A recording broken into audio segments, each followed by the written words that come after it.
السلام علیکم ورحمۃ اللہ وبرکاتہ۔ یکم مئی کو مزدوروں کے نام سے منسوب کر کے یوم مزدور منایا جاتا ہے، اور اس دن بہت سی کانفرنسز منعقد ہوتی ہیں، جلسے اور جلوس کیے جاتے ہیں، اور مزدوروں کے حقوق کو اجاگر کرنے کی کوشش کی جاتی ہے۔ اگرچہ اس سے بحیثیت مسلمان اس کو یوم مئی کے طور پر منانا اس اعتبار سے درست ہرگز نہیں کہ یہ یکم مئی کو شکاگو میں ظلم کرنے والے بھی مسلمان ہرگز نہیں تھے، اور وہ لوگ تھے جو سرمایہ دارانہ نظام کے قائل تھے، اور انہوں نے مزدوروں کی یعنی احتجاج پر ظلم اور بربریت کی۔ بحیثیت مسلمان ہماری ذمہ داری یہ ہے کہ ہم جناب نبی کریم صلی اللہ تعالیٰ علیہ وسلم کے دیے ہوئے نظام میں مزدوروں کے حقوق کو اجاگر کرنے کی کوشش کریں۔ اس لیے بھی کہ ڈاکٹر اسرار احمد مرحوم رحمۃ اللہ تعالیٰ علیہ کے ایک بیان میں نے سنا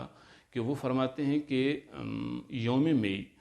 کو ہائی جیک کیا گیا ہے، اور ایک ایلومیناتی خفیہ تنظیم اس کو اپنے مقاصد کے لیے استعمال کرتی ہے، جس کے تصور کے مطابق خدا سے وہ انکار کرتے ہیں، اور کسی بھی مذہب سے وہ لا تعلق رہتے ہیں، یعنی لا دین سمجھے جاتے ہیں۔ یہ ڈاکٹر اسرار احمد مرحوم کی تحقیق ہے۔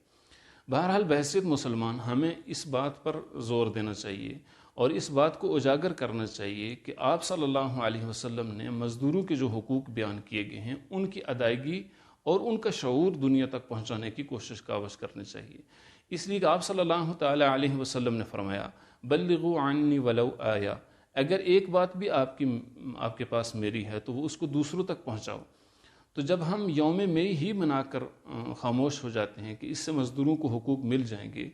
تو جناب نبی کریم صلی اللہ تعالیٰ علیہ وسلم کو دین کے پھیلانے میں ہمارا کوئی کردار نظر نہیں آتا۔ اس اعتبار سے ہم جناب نبی کریم صلی اللہ تعالیٰ علیہ وسلم کے بیان کردہ اصولوں اور ضابطوں کو امت تک پہنچانے اور دوسروں تک پہنچانے کی کوشش اور کاوش کریں۔ آپ صلی اللہ تعالیٰ علیہ وسلم نے فرمایا کہ اللہ فرماتے ہیں، حدیث قدسی ہے کہ اس مزدور کا قیامت کے دن میں خود مدعی بن جاؤں گا جس نے مزدوری تو کر دی لیکن اسے اجرت نہیں ملی۔ اور خود آپ صلی اللہ تعالیٰ علیہ وسلم نے ابن ماجہ میں فرمایا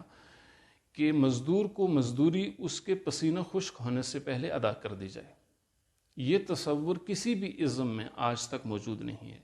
کوئی بھی سوشلزم، کمیونزم اور کیپٹلزم اور یہ جو سرخیے کہلاتے ہیں، ان کے کسی بھی تصور میں اس طرح کا حق مزدور کے لیے متعین نہیں ہے۔ اس اعتبار سے سب سے کامل اور اکمل جو حقوق بیان کی ہیں وہ آپ صلی اللہ تعالیٰ علیہ وسلم نے بیان کی ہیں۔ تو ہم کیوں شکاگو والوں سے متاثر ہو کر یوم مئی منائیں، بلکہ ہم آپ صلی اللہ تعالیٰ علیہ وسلم کے دیے ہوئے نظام سے متاثر ہو کر اور اسی کو خود بھی اپنائیں اور دوسروں تک پہنچانے کی اس کو کوشش کریں۔ حضرت ابو ذر غفاری رضی اللہ تعالیٰ عنہ ایک سفر میں تھے، اور آپ نے ایک قیمتی شلوار رکھی ہوئی تھی،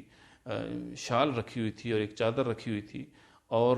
اسی طرح ان کے غلام کے پاس بھی اسی طرح کی ایک شال تھی، وہی قیمتی شال۔ تو ایک آدمی ان کو ملا، انہوں نے کہا جی حضرت آپ نے اپنے غلام کو اتنی قیمتی شال کیوں دی ہے؟ آپ اس کے لیے کوئی عام شال دے دیتے، اس کو چادر دے دیتے۔ تو حضرت ابو ذر غفاری رضی اللہ تعالیٰ عنہ نے فرمایا کہ میں نے جناب نبی کریم صلی اللہ تعالیٰ علیہ وسلم سے سنا کہ اگر اللہ نے آپ کو وسعت دی ہے کہ آپ کے پاس کوئی نوکر ہو اور غلام ہو، تو اس کو بھی کھانے کے لیے وہی دو جو تم خود کھاتے ہو، اس کو بھی پہننے کے لیے وہ دو جو خود تم پہنتے ہو،